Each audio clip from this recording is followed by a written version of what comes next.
ప్రస్తుతం artificial intelligence ప్రపంచాన్ని ఏలిస్తోంది. మనకు ఏం కావాలన్నా కానీ జస్ట్ ఒక్క కమాండ్ ఇస్తే చాలు వెంటనే మనకు కావాల్సిన కంటెంట్ ఇచ్చేస్తోంది.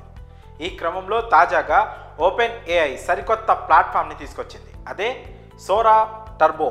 ఇది ఏఐ వీడియో జనరేటర్. ఇక దీనివల్ల ఉపయోగం ఏంటి, పూర్తి వివరాలను ఇప్పుడు మనం తెలుసుకునే ప్రయత్నం చేద్దాం. సామ్ ఆల్ట్మెన్ చాట్ జీపీటీలో సోరా టర్బో అనే కొత్త ఆర్టిఫిషియల్ ఇంటెలిజెన్స్ మోడల్ను తీసుకొచ్చారు. ఇదొక మల్టీ మోడల్ ఏఐ టెక్నాలజీ. ఇది టెక్స్ట్ను లేదా కంటెంట్ను వీడియోగా మారుస్తుంది. మీ ఇమాజినేషన్కి తగ్గట్లు మోషన్ పిక్చర్ రూపంలో వీడియోని ఇస్తుంది. అయితే chat GPT plus, chat GPT pro యూజర్లకు మాత్రమే ఇది అందుబాటులో ఉంది. ఇప్పుడు ఈ ప్లాట్ఫామ్ టెక్నాలజీ ప్రపంచంలో సంచలనం సృష్టిస్తోంది. ఏదైనా స్క్రిప్ట్లోని సెంటెన్స్ని కమాండ్స్గా ఇచ్చినా దానికి తగ్గ విజువల్స్ని క్షణాల్లో మన కళ్ళ ముందు ఉంచుతుంది.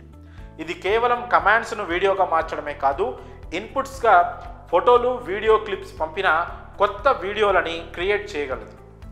తన కస్టమర్లకు టెక్స్ట్, ఇమేజ్లు, వీడియోల వినియోగం మరింత ఈజీ చేసేందుకు ఈ కొత్త మోడల్ను తీసుకొచ్చింది ఓపెన్ ఏఐ.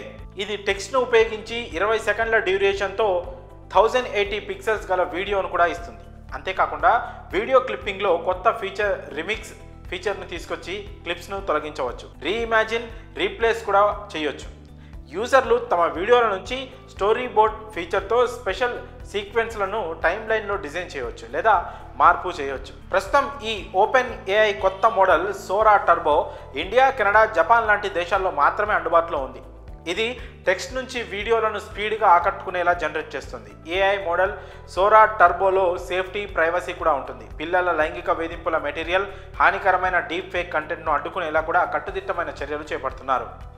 ఈ టూల్ను వాడడం కూడా చాలా ఈజీ. ప్రస్తుతం చాట్ జీపీటీ ప్లస్ ప్రో యూజర్లు sora.com వెబ్సైట్ ద్వారా ఈ సర్వీస్లని వాడవచ్చు. దీన్ని ఉపయోగించి కార్టూన్లు, యానిమేషన్లు, షార్ట్ ఫిలిమ్స్ కూడా క్రియేట్ చేయవచ్చు. కంటెంట్ క్రియేటర్లకు ఈ ప్లాట్ఫామ్ చాలా బాగా ఉపయోగపడుతుంది. ఇక ఈ సోరా టర్బో గురించి మీ అభిప్రాయాలను కామెంట్స్ రూపంలో తెలియజేయండి.